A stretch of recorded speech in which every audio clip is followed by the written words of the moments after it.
First of all તો ચેપ્ટરને continue કરીએ એક પોઈન્ટથી, બરાબર. સો લેટ સી આગળ જોતા જઈએ. તો હવે ચેપ્ટર સ્ટાર્ટ થશે. સો કલ્યાણી જદુનાથે કંઈક ધ્રુજતા સ્વરે બૂમ પાડી, બરાબર. એટલે જદુનાથ જે હતા, જે પર્સન જેમને કલ્યાણીને એડોપ્ટ કર્યા હતા, બરાબર. તો જદુનાથે ધ્રુજતા સ્વરે બૂમ પાડી, બરાબર, કે કલ્યાણી બેટા એમ, બરાબર. સો કલ્યાણી જદુનાથે કંઈક ધ્રુજતા સ્વરે બૂમ પાડી. આવી દાદાજી, અંદરથી કલ્યાણીએ ઉત્તર આપ્યો અને ઝટપટ એનું કામ છોડી બહાર આવી, બરાબર. એટલે તરત જ જદુનાથે બૂમ પાડી કે કલ્યાણી. તો ધ્રુજતા સ્વરે જદુનાથે જ્યારે બૂમ પાડી ત્યારે કલ્યાણીએ રિપ્લાય આપ્યો કે આવી દાદાજી, બરાબર. અંદરથી કલ્યાણી બહાર આવી તરત, બરાબર. એટલે આવી દાદાજી, અંદરથી કલ્યાણીએ ઉત્તર આપ્યો અને ઝટપટ એનું કામ છોડીને બહાર આવી.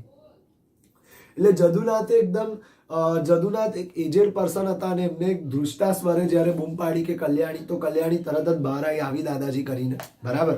નેક્સ્ટ, અને ઝટપટ એનું કામ છોડીને બહાર આવી. જદુનાથના હાથમાંથી વસ્તુઓ કંઈ લેતા દુઃખી થઈને તે બોલી, તબિયત જરા સારી નથી. દાદાજી, શા માટે આટલી બધી મહેનત કરો છો, બરાબર.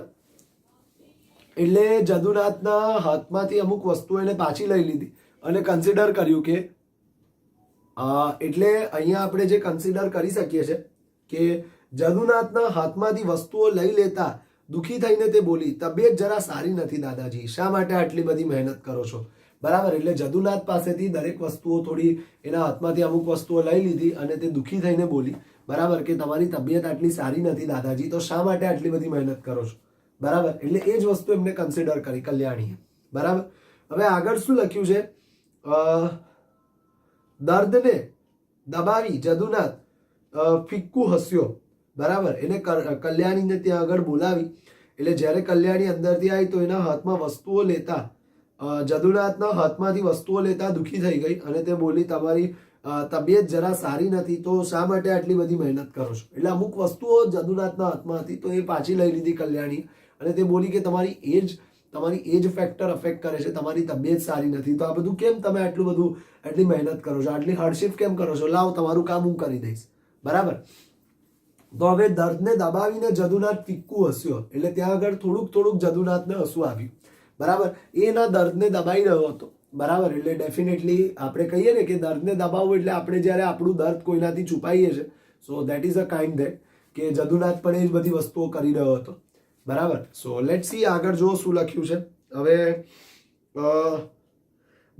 દર્દને દબાઈને જદુનાથ ફિક્કું હસ્યો. કોમળ કંઠે એણે કહ્યું, મહેનત તો કરવી જ પડે ને બેટા, મહેનત જો કરવી જ પડે ને જે બેટી, લગ્નનો દિવસ હવે દૂર નથી, કામ ન કરું તો કેમ ચાલે, કહેજો.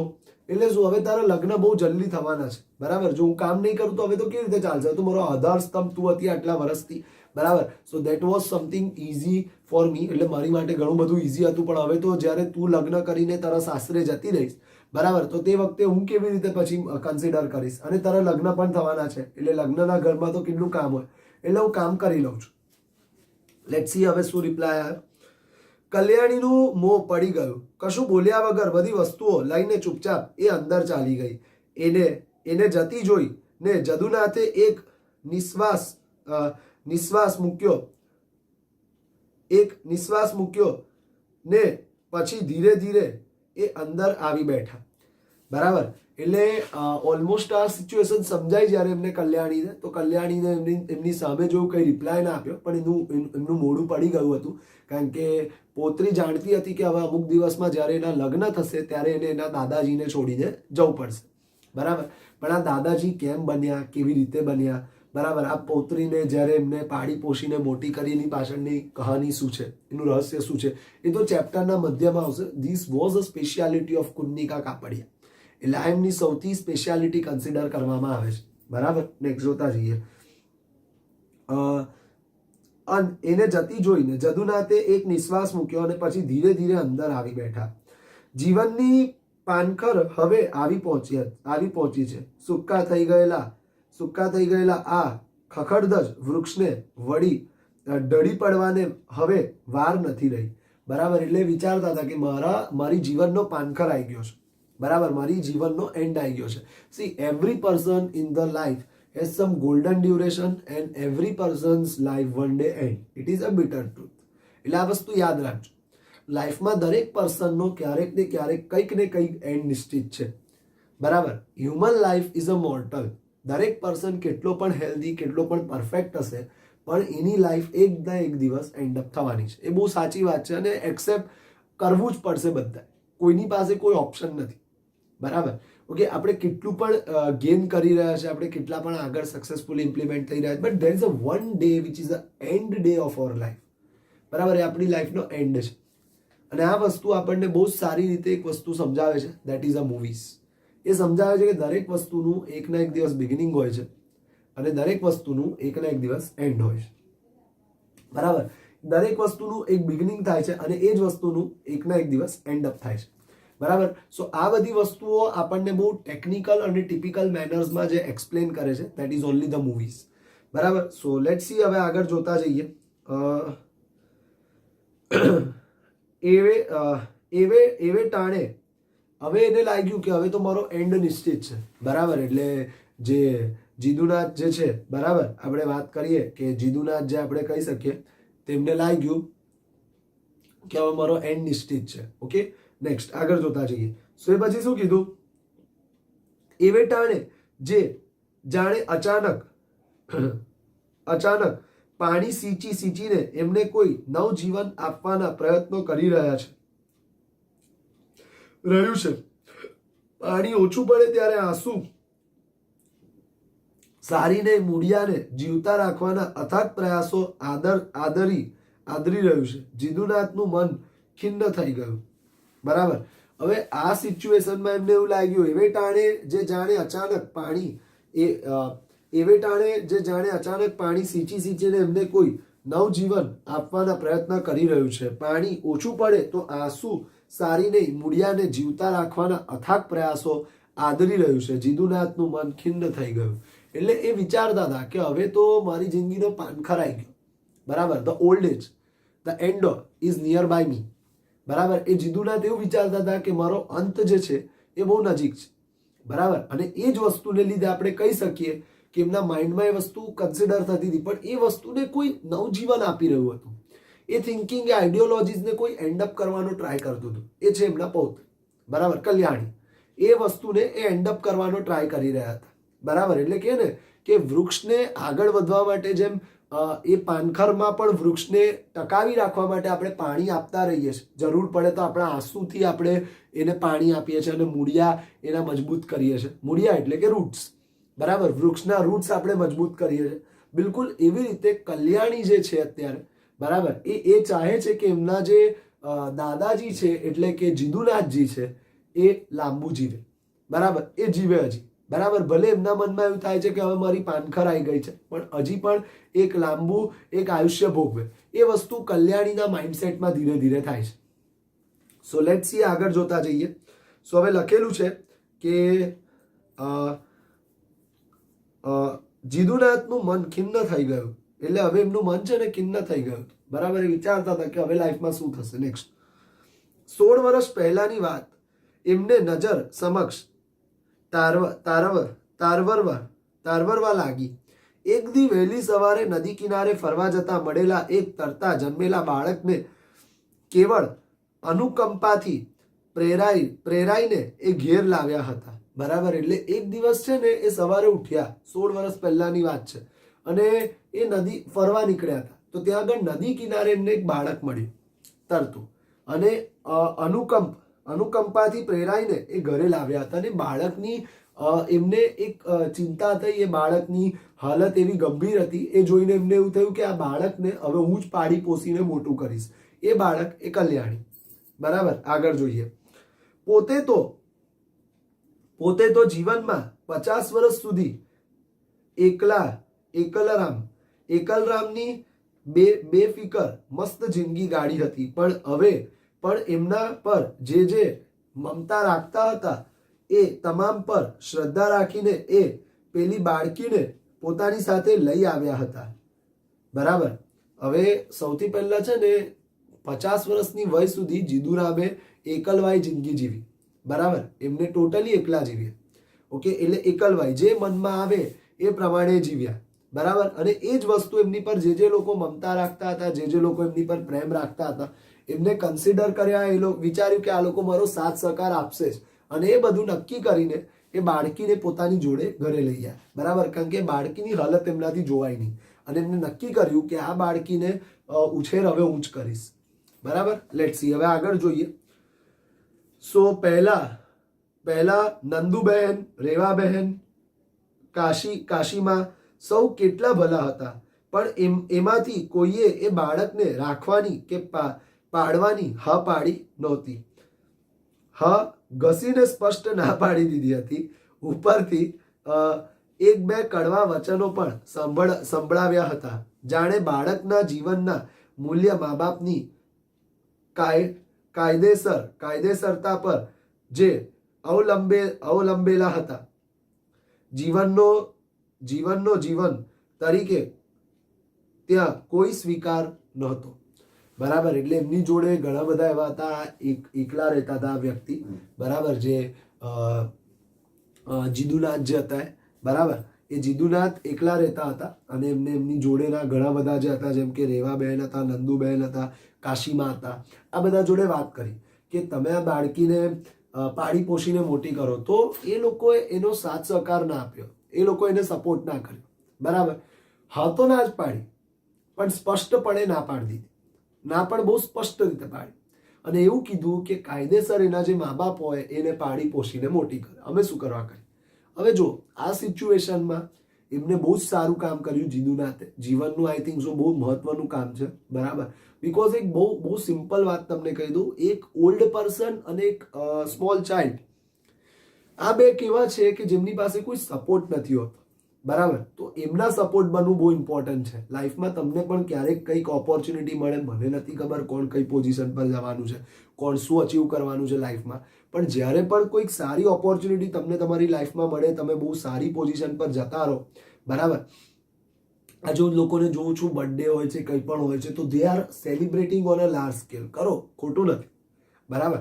પણ એના બદલે જો તમે ફોર એન એક્ઝામ્પલ એ બર્થડે ને દિવસ તમે કોઈ આવા અનાથ આશ્રમ છે કે for example old age home છે કે ત્યાં આગળ જઈને કંઈક તમારા તરફથી, બરાબર, એ લોકોને તમે ખવડાવો, બરાબર. ના ખવડાવી શકો તો કોઈ વાંધો નહીં, give them a donation of money, અમુક પૈસાનું ડોનેશન આપો, બરાબર. અને એ લોકોના બહુ ડોનેશન હોતા નથી, બરાબર. 5-10 હજારના ડોનેશન નથી હોતા, okay. To be very honest, 2000, 2500 આવા પણ લોકો લખાવતા હશે, 2000, 2500.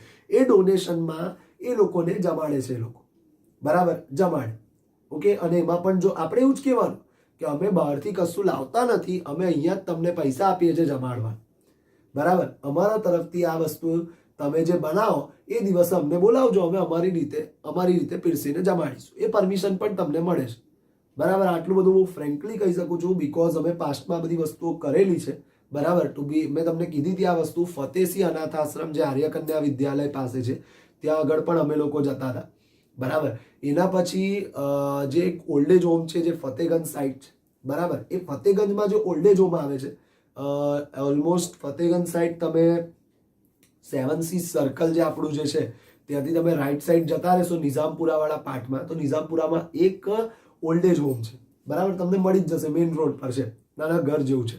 તો ત્યાં આગળ અમુક ઓલ્ડ એજ પીપલ રહે છે, ત્યાં આગળ તમે જશો, એમની જોડે જે મુમેન્ટ સ્પેન્ડ કરશો, that was your real birthday occasion. એટલું યાદ રાખજો, બર્થડે સેલિબ્રેટ કરો, નો ડાઉટ, પણ એક વસ્તુ સમજો કે બર્થડે સેલિબ્રેટ કરો છો એનો મતલબ શું? તમે 1 વર્ષ મોટા થઈ ગયા, એ તમે પોઝિટિવલી વિચારો છો, પણ હું સાચી વાત કહું, તમારી લાઈફમાંથી 1 વર્ષ ઓછું થઈ ગયું, બરાબર.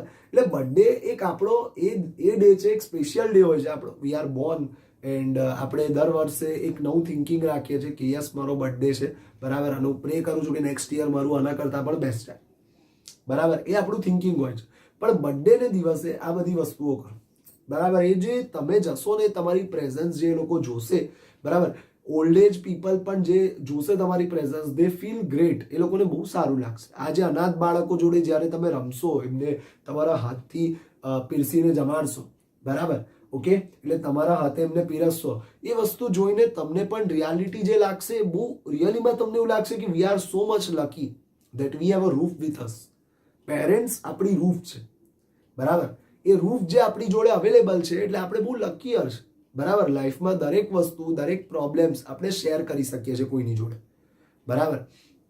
અને મે બી એના સોલ્યુશન્સ બી આપણને મળતા હોય છે, બરાબર. એ ખાલી જોડે છે ને તમારી, એ જ સૌથી મોટી વાત છે, એટલું સમજી લો, બરાબર. Weather they are giving you a single penny or suppose કોઈના પેરેન્ટ્સ નથી આપી શકતા, બરાબર, પણ એ જોડે છે, બહુ ઇમ્પોર્ટન્ટ છે. આપણે તો સમજી લો કે આપણે બધા એ ફેમિલીમાંથી આવીએ છીએ કે ફિનાન્શિયલ કન્ડિશન બધાની સારી છે, બરાબર. બધાના પેરેન્ટ્સ બધાને બહુ પ્રમોટ કરે છે, સપોર્ટ કરે છે દરેક રીતે, બરાબર. પણ there are certain families in this society also. આ સોસાયટીમાં, સમાજમાં એવા પણ ફેમિલીઝ છે કે જ્યાં આગળ પેરેન્ટ્સ ફાઇનાન્શિયલી ચાઇલ્ડને સપોર્ટ નથી કરી શકતા, પણ જોડે છે, એ જ બહુ ઇમ્પોર્ટન્ટ વસ્તુ છે, બરાબર. It's create like a roof, બરાબર. વરસાદ પડતો હોય અને તે ટાઈમે આપણા માથે એક શેડ હોય ને, તો પણ બહુ ઇમ્પોર્ટન્ટ હોય છે. આપણે ભીના તો નથી થતા, બિલકુલ એના જેવું છે. એટલે આ લોકો જોડે જ્યારે તમે ટાઈમ સ્પેન્ડ કરજો, નાના ચાઇલ્ડ હોય કે for example old age people હોય. હું એકવાર મારી લાઈફમાં એક જ વાર ગયો છું અને ઓર્ફનેજ હોમ તો બહુ વાર ગયો છું, મને બહુ મજા આવે છે ઓર્ફનેજ હોમ જવાની, બરાબર. પણ ઓલ્ડ એજ હોમ એક જ વાર મારી લાઈફમાં ગયો છું and we literally cried that once. જ્યારે અમે ગયેલા અને જ્યારે અમારે તરફથી અમુક ડોનેશન આપ્યું હતું, તે વખતે અમે અમારા ક્લાસમાંથી જેટલા પણ સ્ટુડન્ટ્સ અમે ભણતા હતા જે ઇન્સ્ટિટ્યુશનમાં, અમે કોઈ દિવસ કોઈના નામથી નહોતા આપતા, અમે ઓલવેઝ ઇન્સ્ટિટ્યુશનના નામથી ડોનેટ કરતા હતા, બરાબર. અમને કોઈ એવો ફોર્સ બી નહોતો કે તમારે ઇન્સ્ટિટ્યુશનનું નામ લખાવાનું છે, બટ અમે અમારી મરજીથી કરતા હતા, બરાબર. અમે કોઈ દિવસ કોઈનું પોતાનું નામ નથી લખાયું, બરાબર. તો જ્યારે પણ અમે જતા હતા તો તે વખતે હું તમને ત્યાં સુધી કહી શકું છું કે અમે ડોનેટ જે વખતે કરતા હતા, તો તે વખતે અમે ઓલ્ડ એજ હોમમાં એકવાર ગયેલા and we have one experience. અમને એક એક્સપિરિયન્સ એવો થયેલો, અમે એવી સિચ્યુએશન્સ જોયેલી, બરાબર, કે જ્યાં આગળ એક ઓલમોસ્ટ અમે બધાને જમવાનું પીરસતા હતા ઓલ્ડ એજ હોમમાં. જે 7 Seas સર્કલથી તમે રાઈટ સાઈડ જાઓ છો, નિઝામપુરા સાઈડ, એની વાત કરું છું. તો ત્યાં આગળ અમે ઓલ્ડ એજ હોમમાં બધાને જમવાનું પીરસતા હતા. તો દેર ઇઝ વન કપલ, એક હસબન્ડ વાઈફ હતા, બરાબર, કે જે એક સાઈડ પર બેઠા હતા, બરાબર. તો એ એમના ચાઇલ્ડનું વેઇટ કરતા હતા. એમના ચાઇલ્ડ એમને મૂકી ગયેલા અને કીધું હતું કે પ્રોમિસ હું આ ડે આવીશ, પણ એ નતા ના આવી શક્યા, તો એમનું વેઇટ કરતા હતા. પ્લસ એક એવું કેસ સાંભળેલો જ્યારે અમે અમાઉન્ટ લખાવા ગયા, કારણ કે અમે કોઈ દિવસ કશું બહારનું નતા લઈ જતા પહેલેથી. અમે અમારા તરફથી ખાલી અમાઉન્ટ લખતા હતા. એમને જે અમે પૂછતા હતા કે તમે એક ટાઈમનું આપણે જમાડીએ એમને તો કેટલા પૈસા આપવા પડે, તો એ પ્રમાણે અમે પૈસા આપતા હતા. પહેલેથી અમે કોઈ વસ્તુ નતા લઈ જતા, ક્યારે નહીં લઈ જવાની, કારણ કે કોઈ બીમાર થાય કે કંઈ પણ થાય તો સીધું આપણી પર કન્સિડરેશન આવે, બરાબર. એટલે એ વસ્તુ નહીં કરવાની. એમનું જે હેલ્ધી ફૂડ, હાઇજિનિક ફૂડ, જે લોકો જે આપણે હેલ્થ અને હાઇજીન મેન્ટેન થાય છે, બરાબર, ઓકે, એ પ્રમાણે જે ફૂડ મેન્ટેન કરીને લોકો બનાવતા હોય છે એ બરાબર હોય છે. આપણે ખાલી સર્વ કરવા ત્યાં જવાનું, જેથી આપણે એક ઇમ્પોર્ટન્ટ ડ્યુરેશન સ્પેન્ડ કરી શકીએ. તો તે વખતે અમે ત્યાં આગળ ગયેલા અને અમે જોયેલું, તો અમને એ જોવા મળ્યું કે હું ને એક મારો ફ્રેન્ડ હતા, અમે અમારા ઇન્સ્ટિટ્યુશનના બિહાફ પર, આઈ મીન અમારા બધા જે ક્લાસના લોકો હતા એમના લોકોના બિહાફ પર અમે ત્યાં આગળ ગયેલા અને ત્યાં આગળ અમે અમારું જે નેમ હતું એ કન્સિડર કરાયેલું, બરાબર. એટલે અમારા ઇન્સ્ટિટ્યુશનનું, કે અમે અમારું કોઈનું જ નામ નથી લખવું, we are not interested in that, અમારે ઇન્સ્ટિટ્યુશનનું નામ લખવું છે, બરાબર. તો તે વખતે અમે જોયેલું એક કેસ કે એક મધર હતા, એમને એમનો છોકરો મૂકીને જતો રહેલો અને શી ઇઝ લિટરલી કોલિંગ, એમને ફોન કરતા હતા રૂટીનમાં, જેમ યુ નો દેટ કે એક ઓલ્ડ એજ પછી છે ને 60 પછી દરેકનું એક જે કન્સિડરેશન હોય છે એક સ્મોલ ચાઇલ્ડ જેવું થઈ જાય કોઈ પણ વ્યક્તિનું. 60 પછીનું માણસ એટલે કે 10 વર્ષના બાળક સમાન હોય એવું સમજી લો, બરાબર. એ ક્યારેક કંઈક ને કંઈક કન્સિડર કરે. સો એની કોઈ પણ વાતને આપણે બહુ હેવીલી માઇન્ડ પર નહીં લેવાની. ઇટ સીમ્સ ધેટ કે દે આર લાઈક કે ને કે એક મેન્ટલ ફોર્મેશન્સ જે હોય એમાં કંઈક ને કંઈક ચેન્જીસ આવે, કારણ કે આખી લાઈફ બધાનું ફેસ કર્યું હોય, દરેક સિચ્યુએશનને ટેકલ કરી હોય, એટલે કંઈક ને કંઈક માઇન્ડ પર બી બહુ અસર થઈ હોય, બરાબર. તો એ બધું રિફ્લેક્ટ થાય, but obvious part of life, બરાબર. તો એ છે ને તે વખતે એમના ચાઇલ્ડ જોડે એમને ફોન લગાવ્યો સામેથી અને વાત કરી કે તમે કેમ આવતા નથી, આવું છે, આમ છે, બરાબર. એક ક્યારેક મળવા આવો, એવી રીતે વાત કરતા હતા. તો વોટ હેપન, એમના ચાઇલ્ડે કીધું ઓકે ઓકે હું આવીશ, અને તરત જ કીધું કે ત્યાં આગળ પેલા જે બેઠા છે મેનેજમેન્ટમાં એમને ફોન આપો. અને તમે બિલીવ નહીં કરો, અમને ફોનમાંથી અવાજ સંભળાતો હતો. એમને એવું કીધું કે તમને ખબર નથી પડતી, એમને ફોન કરવા દો છો તમે, બરાબર. ત્યાં સુધી એટલે there are certain families in this society also કે જે આ બધી એક્ટિવિટીઝને પ્રમોટ કરે છે, બરાબર. પ્રમોટ ઇન ધ સેન્સ જે આનો આ ઓલ્ડ એજ હોમમાં પોતાના પેરેન્ટ્સને મૂકી દે છે, બરાબર. સો દેટ ઇઝ અ થિંગ કે આ બધી વસ્તુઓમાં ક્યારેક તમે ટાઈમ સ્પેન્ડ કરો, ક્યારેક જાઓ, જુઓ આ સિચ્યુએશન અને પછી વિચારો કે how lucky are we are. બરાબર, કે આપણે આ બધા પ્રોબ્લેમેટિક કન્ડિશન કે આ બધી વસ્તુ આપણે ફેસ નથી કરવી પડતી. બરાબર. તો કહીએ ને કે ફેમિલી ઇઝ લાઈક ધેટ કે દરેકમાં લૂપોલ હોય યાર. કોઈ પણ માણસ જોડે 24 કલાક તમે રહો એટલે એના દરેક લૂપોલ્સ તમને ધીરે ધીરે ક્રિએટ થવા માંડે, ખબર પડવા માંડે. બરાબર. હજી એક સિમ્પલ વસ્તુ છે, જો ચાઇલ્ડ એવું વિચારતા હોય કે પેરેન્ટ્સમાં લૂપોલ છે તો એ પણ વસ્તુ છે કે ચાઇલ્ડમાં પણ કંઈક લૂપોલ છે. જો પેરેન્ટ્સ એવું વિચારતા હોય કે આ પર્ટિક્યુલર ચાઇલ્ડ મારી માટે કામનું નથી, ગર્લ ચાઇલ્ડ છે, તો હું એને કોઈ કચરા પેટીની ડબ્બા પાસે મૂકી આવીશ કે એ કરીશ, તો દેટ ઇઝ ઓલ્સો રોંગ. એટલે જીદુનાથની અંદર છે ને એક માનવતા જાગી હતી. બરાબર. જે લાસ્ટ લાઈનમાં અહીંયા લખ્યું છે કે જીવનનો જીવન તરીકે ત્યાં કોઈ સ્વીકાર નહોતો. એટલે જીવનનો જીવન તરીકે કોઈ સ્વીકાર નથી. લાઈફમાં જે છે ને એટલું યાદ રાખજો કે જે આપણે સારું કામ કરીએ છીએ એ જ આપણી જોડે છે. બરાબર છે. મટીરિયલિસ્ટિક વેલ્થ જેટલી પણ આપણે ક્રિએટ કરીએ છીએ, it's just like we are trustee of that. આપણે એના ટ્રસ્ટી છે, ઓનર ફાઉન્ડર નથી. બરાબર. આ વેલ્થ આપણને આજે બિલોંગ કરે છે, કાલે વેલ્થ કોઈ બીજાને બિલોંગ કરશે, એટલે કે આપણી નેક્સ્ટ જનરેશન.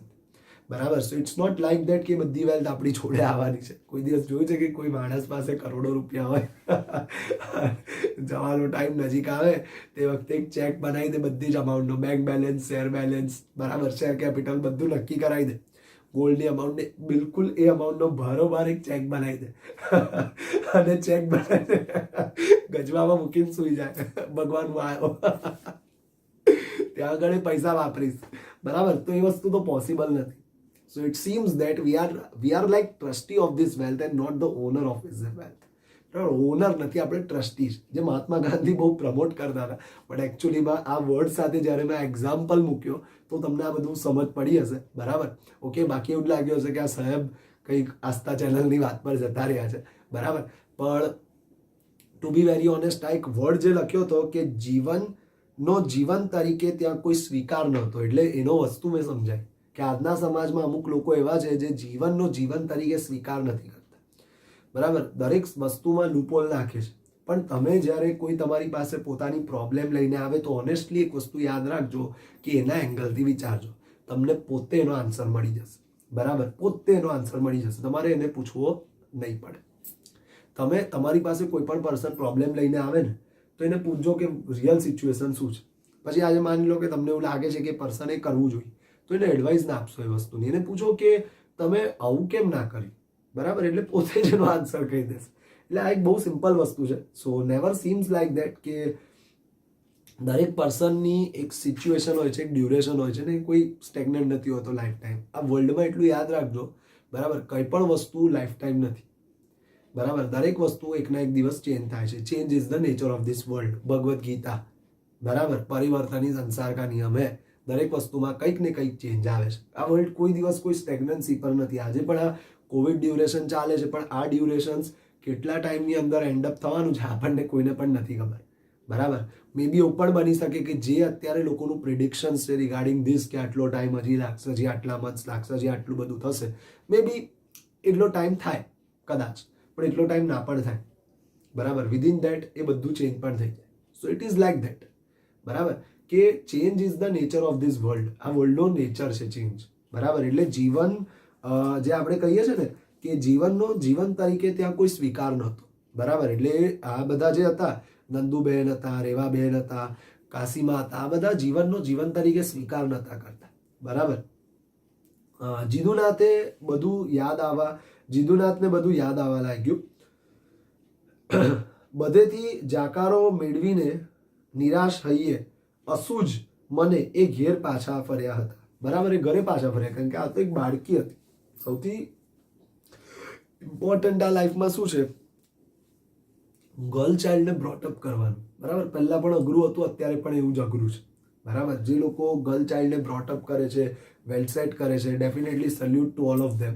બરાબર. કારણ કે બહુ મોટી રિસ્પોન્સિબિલિટી હોય છે આ વર્લ્ડમાં. બોય ચાઇલ્ડ માટે બહુ ઇઝી હોય છે કે એ બ્રોટઅપ થઈ જાય છે, બટ ગર્લ ચાઇલ્ડને બ્રોટઅપ કરવાનું, એમને મેન્ટેન કરવાના, it is too much difficult. બરાબર. સો એટલે જીદુનાથ તો એકલા રહેતા હતા. બરાબર. એમના ફેમિલીમાં પણ કોઈ હતું નહીં. એટલે એમને વિચાર્યું કે કોઈ મારા સપોર્ટમાં આવતું નથી.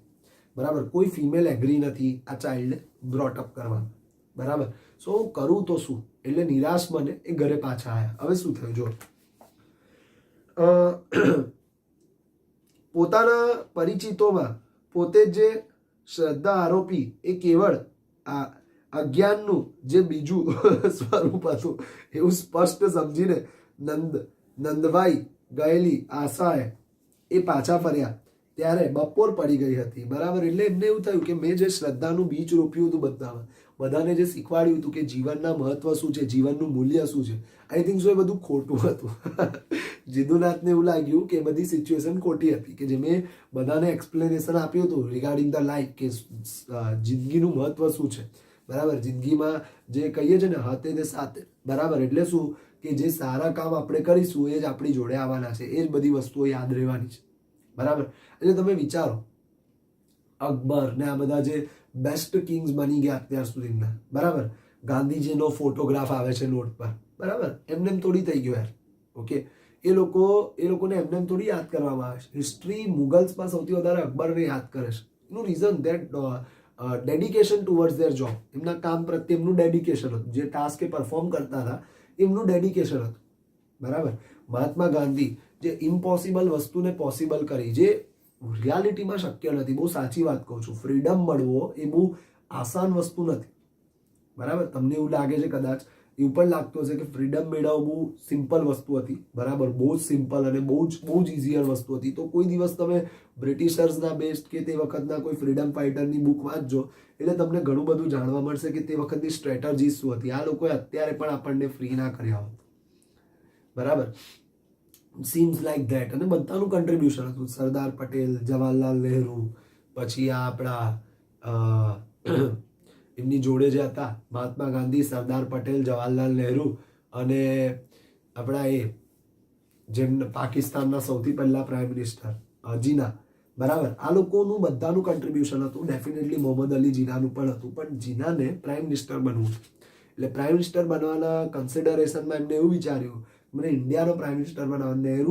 નહેરુને કોઈ ઇન્ટરેસ્ટ નહોતો. એમને તો કીધું કે તમે જીનાને બનાવો. ઇવન તો સરદાર પટેલે પણ આ જ સ્ટેટમેન્ટ આપ્યું કે કંઈ નહીં, મોહમ્મદ અલી જીનાને બનવું છે પીએમ તો એમને બનાવો, બરાબર. અને ગાંધીજી જ્યારે ઇન્ડિયામાં આવ્યા ત્યારે જીનાનું ફોલોઈંગ બહુ વધારે હતું. લોકો જીનાને બહુ ફોલો કરતા હતા, મોહમ્મદ અલી જીનાને, બરાબર.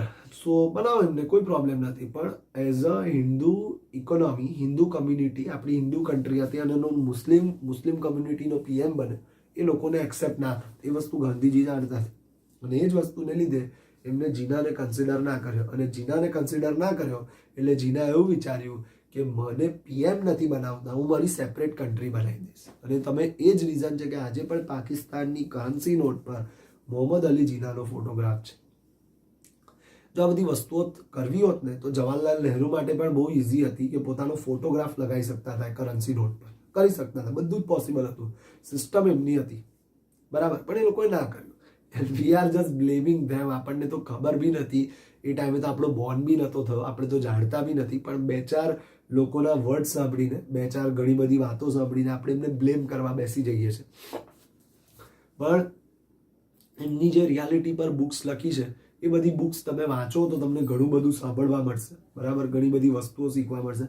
ગાંધીજી માટે બહુ જ સારું બધી બુક્સમાં લખ્યું છે, પણ જ્યારે તમે અસલ એમની લાઈફની બુક્સ વાંચશો તો એમની બુક્સમાં એ પણ ક્લેરિફિકેશન છે કે મહાત્મા ગાંધી એ વસ્તુ કહેતા હતા કે હેન્ડરાઇટિંગ એ પર્સનનું કેરેક્ટર શો કરે છે અને એમના પોતાના હેન્ડરાઇટિંગ બહુ પરફેક્ટ નહોતા, બરાબર. એ વસ્તુ એ પણ કન્ફેસ કરતા હતા. રવિન્દ્રનાથ ટાગોર પર જ્યારે તમે બુક્સ વાંચશો તો એક રીઝન એ બી હતું કે એમને આઉટ ઓફ ઇન્ડિયા બેરિસ્ટર બનવા મોકલ્યા હતા, પણ એ પાછા બોલાવી લીધા હતા ઇન્ડિયામાં due to attraction over the females of out of India, બરાબર. જે ભણવા ગયેલા ત્યાં એમનું ફિમેલ ટુવર્ડ્સ એટ્રેક્શન વધારે હતું. આ બધા પણ પોઈન્ટ્સ અંદર લખેલા છે, બરાબર. હોપફુલી આપણે તો હિસ્ટ્રીની બુક સિવાય બીજું કશું નથી વાંચતા, પણ આ બધું વાંચો તો તમને જાણવા મળશે. Tagore was one of them કે જે પોતાના શૂઝમાં પાણી ભરી દેતા હતા, બરાબર. અને એવા બૂટ પહેરીને બેસી રહે એટલે એનાથી શું થાય, આપણું બોડી ટેમ્પરેચર ગરમ લાગે, બરાબર. કેમ, શું રીઝન હતું એનું? તો કે સ્કૂલ જવા ના મળે ને એટલે સ્કૂલમાં રજા પાડવા મળે. So that is a peculiarity. એટલે દેટ ઇઝ સમવોટ ડિફરન્ટ. હવે જો અહીંયા જીદુનાથને શું થવા લાગ્યું કે હવે હું શું કરું, એ વિચારવા લાગ્યા કે જે લોકોની અંદર મેં આશાઓના બીજ રોપ્યા હતા, એ બધું અજ્ઞાન સ્વરૂપ થઈ ગયું. એટલે એ લોકોને એ વસ્તુ કન્ફેસ ના કરી. મેં બધા બહુને સમજાયા કે હવે હું શું કરું, બરાબર, ઓકે, કોઈ એક્સેપ્ટ કરવા તૈયાર નથી. સો લેટ સી, આગળ જોઈએ. આ જે ખાટલા પર બાળકીને સુવાડી એની સામે અનિમેષ નયને તાકીને એ ક્યાં સુધી ઊભા રહ્યા હતા. જ્યારે છોકરી રડી ત્યારે ચમકીને એ ભાનમાં આવ્યા હતા અને દૂધ લેવા જલ્દી નીચે ઉતરી પડ્યા હતા. બરાબર, એટલે આ જ બાળકી સામે એ જોયા કરતા હતા, આમ સ્ટેગ્નન્ટ, કે હવે હું શું કરીશ આ ચાઇલ્ડનું. બરાબર, એમને એક ખાટલા પર સુવાડી દીધી બાળકીને, જોયા કરતા હતા કે હવે કોણ એને કોણ બ્રોટઅપ કરશે. બરાબર, અને જ્યારે બાળકી રડવા માંડી તો એકદમ શોક્ડ થઈ ગયા અને પછી એ બાળકી માટે એ દૂધ લેવા ગયા. બરાબર, મિલ્ક નીચે શોપમાંથી લેવા ગયા. દિવસો ને રાત્રિઓ ત્યાર પછી વીતતા ચાલ્યા છે. બીજમાંથી અંકુરમાંથી છોડ ને વધતા આજે કલ્યાણી એક સોહામણી ફૂલફેલ બની ગઈ છે. બરાબર, એટલે વધતા ધીરે ધીરે કલ્યાણી આજે મોટી થઈ ગઈ છે. આ બુઢા આદમીના પ્રાણને એને સ્નેહ ઝુલાવ્યો છે. બરાબર, એટલે આ જે ગયડો માણસ છે એને સ્નેહ રાખીને પાડ્યો છે. બરાબર, સ્નેહ રાખ્યો છે એની પર, એને પોતાના દાદા સમાન કન્સિડર કર્યો છે. That is very much important thing. લાઈફમાં ઘણા બધા લોકો આવી રિસ્પોન્સિબિલિટી લેતા હોય છે. બરાબર, તમે લાસ્ટ યર સાઉથમાં એક માણસ હતો, બીજેપી ગવર્મેન્ટે એનું બહુ જ પુરસ્કાર કર્યો હતો. બરાબર, એને પોતાની લાઈફ આખી આપી દીધી. બરાબર, એ લાઈફ આપી દીધી અમુક ફોરેસ્ટ માટે. બરાબર, એના એરિયામાં એ જ્યાં રહેતો હતો સાઉથમાં, ત્યાં આગળ એક ફોરેસ્ટ એને બિલ્ડઅપ કર્યું આખું, અને એરિયા ઓલમોસ્ટ બંજર જમીન હતી. એ બંજર જમીનને આજે ફૂલફિલ કરીને એને એક ફોરેસ્ટ બનાવ્યું. બરાબર, અને એની માટે એને પોતાની લાઈફ આખી આપી દીધી. વર્ષોના વર્ષ સુધી એને એક્સપેરિમેન્ટ કર્યું. બરાબર, અને જો આજે એનો એક્સપેરિમેન્ટ, એના એફર્ટ સક્સેસફુલ થઈ ગયા, ગવર્મેન્ટે રેકોગ્નિશન આપ્યું. That is important. બરાબર, આજે એને યાદ કરવામાં આવશે. બરાબર, કેટલા બધા એવા હતા. There are much more person. Mahatma ગાંધીએ ફેમિલી છોડી દીધી. બરાબર, જસ્ટ ધેટ કે ઇન્ડિયન ઇકોનોમીને ઇન્ડિપેન્ડન્સ મળે. એમને એકલાએ થોડી વિચાર્યું હતું યાર, એમને એકલાને શું બેનિફિટ મળવાનો હતા, તો આખા કન્ટ્રીને મળ્યો. બરાબર, આખા ઇકોનોમીને બેનિફિટ મળ્યો. તો પણ આજે એવું કહેવામાં આવે છે અમુક લોકો દ્વારા કે ગાંધીજીનો ફોટો હટાવી દેવો જોઈએ. વેરી ગુડ, હવે એમનો જ લગાડવાનો બાકી છે. બરાબર, એમનો જ લગાડવો જોઈએ, હું તો એવું કહું છું. ઓકે, સો પહેલાં બહુ જ ઇમ્પોર્ટન્ટ વસ્તુ છે કે આપણા જે પોલિટિકલ લીડર્સ છે એમના બારામાં ઘણું બધું સમજીએ, જાણીએ અને પછી બોલીએ. બરાબર, I have almost read about 25 books on Mahatma Gandhi. મારી જે સૌથી ફેવરિટ બુક છે એ બાય એન્ડ બાપુ છે, જે એમના ટોટલ લાઈફના ઇલસ્ટ્રેશન્સ બધા એમાં આપેલા છે. બરાબર, ટોટલ લાઈફના એક્સપિરિયન્સીસ આપેલા છે કે જે એમની ફેમિલી લાઈફ હતી આખી મહાત્મા ગાંધીની, એમાં શું કોન્સિક્વન્સીસ હતા, કસ્તુરબા જોડે કયા એમના પ્રોબ્લેમ્સ ક્રિએટ થતા હતા, કઈ સિચ્યુએશન્સમાં એમને એમના ફેમિલીને હેન્ડલ કર્યું છે, અને જોડે ઇકોનોમીના ફ્રીડમ માટે એફર્ટ્સ કર્યા છે. That is a thing. એટલે તમે આખું એમની પર જ્યારે તમે રીડ કરશો તો તમને ઘણી બધી વસ્તુઓ સમજ પડશે. વિવેકાનંદની અને ગાંધીજીની એક જ વસ્તુ કોમન હતી, ડર હી સબસે બડા રોગ હે. દેટ ઇઝ અ સ્ટેટમેન્ટ કે હ્યુમનનો સૌથી મોટો ડિઝીઝ લાઈફમાં શું છે, તો કે ફિયર. બી ફિયરલેસ. બોલવું બહુ સહેલું છે, બટ જ્યારે ઇમ્પ્લિમેન્ટ કરવાનું આવે છે, it was difficult for us. Fearless બનો લાઈફમાં. ડર હી સબસે બડા રોગ. બરાબર, માણસનો લાઈફમાં સૌથી ઇમ્પોર્ટન્ટ જે આપણે કહીએ છીએ ને એ છે કે ફિયરલેસ જીવ. જો એ જેટલું ગભરાશે એટલું દરેક વસ્તુ એને અકર કરશે. બરાબર, કોઈ પણ જગ્યાએ હારતા પહેલા, કોઈ પણ સિચ્યુએશનમાં એન્ડઅપ થતા પહેલા તમે જોજો, આપણું માઇન્ડ જસ્ટ 1 સેકન્ડ પહેલા કહેશે કે આપણે હારી ગયા, અને પછી આપણે હારીએ છીએ. કોઈ પણ માણસની ડેથ થતા પહેલા, બરાબર, ઓકે, 1 સેકન્ડ પહેલા એ એક્સેપ્ટ કરી લે છે કે હું હવે નહીં જીવું. બરાબર, કઈ પણ વસ્તુને અકર થતા પહેલા માણસનું માઇન્ડ 1 મિનિટ પહેલા એક્સેપ્ટ કરી લે છે, અને એ જ વસ્તુ પછી અકર થાય છે. એટલે નેવર એક્સેપ્ટ. આ વસ્તુ યાદ રાખજો. વિલ પાવર બહુ જ સ્ટ્રોંગ રાખવો જોઈએ લાઈફમાં. આ બધાની બુક્સ વાંચો તમે, તમારો જે વિલ પાવર થશે ને બહુ સ્ટ્રોંગ થશે. વિવેકાનંદને ડોગ્સથી બીક લાગતી હતી. બરાબર, સો 17 યર્સની એજ પર એકવાર એવો ઇન્સિડન્ટ બન્યો એમની લાઈફમાં. બરાબર, કે જ્યાં આગળ એક ઘાટકો જે કહેવાય ને, ઘાટ, જ્યાં આગળ કપડાં ધોવે ફિમેલ, રિઝર્વિયર પાસે. તો ત્યાં આગળ વિવેકાનંદ હતા ને ડોગ્સ એમને જોઈને બસવા માંડ્યા, બાર્ક કરવા માંડ્યા. ઓલવેઝ એમને જલ્દી આવતા હતા એમની નજીક ડોગ્સ, એમને બાર્ક કરવા માંડ્યા, એમને જોઈને બસવા લાગ્યા. તો તે ટાઈમે એ ગભરાઈ ગયા, ભાગવા લાગ્યા. એટલે ફિમેલ્સ જોઈને હસવા લાગે કે કયો છે આ, બરાબર, આટલો હાઈટ છે આની, આટલું યંગ છે આને ડોગ્સથી ગભરાય છે, બરાબર. એટલે એમને તે વખતે એક પથ્થર ઉચક્યો ને એને ફેંક્યો. હવે તમે વિચારો એ સિચ્યુએશનથી શું સમજવા મળ્યું આપણને કે લાઈફમાં કોઈ પણ વસ્તુથી ગભરાશો નહીં, બરાબર. એ વસ્તુ યાદ રાખવાની છે. વિવેકાનંદને અને બીજા પણ ઘણા બધા હતા, બરાબર. વિવેકાનંદ જે સ્વામી વિવેકાનંદ તમને ખબર છે કે ફેટા જેવું બાંધતા હતા અને એની એક લોંગ ફોર્મેટ પાછળ રહેતી હતી. અને આપણા અહીંના લોકો જે છે શીખા રાખતા હતા, દેટ ઇઝ આપણે કહીએ ને ચોટલી જેવું હોય, શીખા જેવું એ રાખતા હતા, બરાબર. અને ઓલમોસ્ટ આપણે કહી શકીએ કે વિવેકાનંદ એક આમ લોંગ એક ફેટા જેવું આમ પાછળ બાંધતા હતા, બરાબર. સો બ્રિટિશર્સ એને મંકી જેવું કહેતા હતા, ટેલ જેવું કહેતા હતા કે આ તમારી ટેલ છે. એટલે તે વખતે એમને શું સામે રિપ્લાય આપ્યો કે આ તો અમારી ટેલ તો આ છે, અમારી તો પાછળ ટેલ છે, તમારી બી આગળ તો ટેલ છે ને. લોકો ટાઈ પહેરતા હતા, તમારી આગળ ટેલ છે, અમારી પાછળ ટેલ છે. દેટ ઇઝ ઇમ્પોર્ટન્ટ, બરાબર. સરદાર પટેલને એક જણે એવું કીધું હતું પાર્લામેન્ટમાં, આઈ વિલ ક્રશ યુ, બરાબર. તો એમને શું કીધું હતું? I will crush your mentality. હું તમને કચડી નાખીશ. તો કે હું તમારી કચડવાની પદ્ધતિને કચડી નાખીશ. That is important thing. એટલે આ બધી બુક્સ વાંચો તમે, ઘણું બધું તમને જાણવા મળશે, શીખવા મળશે લાઈફમાં, બરાબર.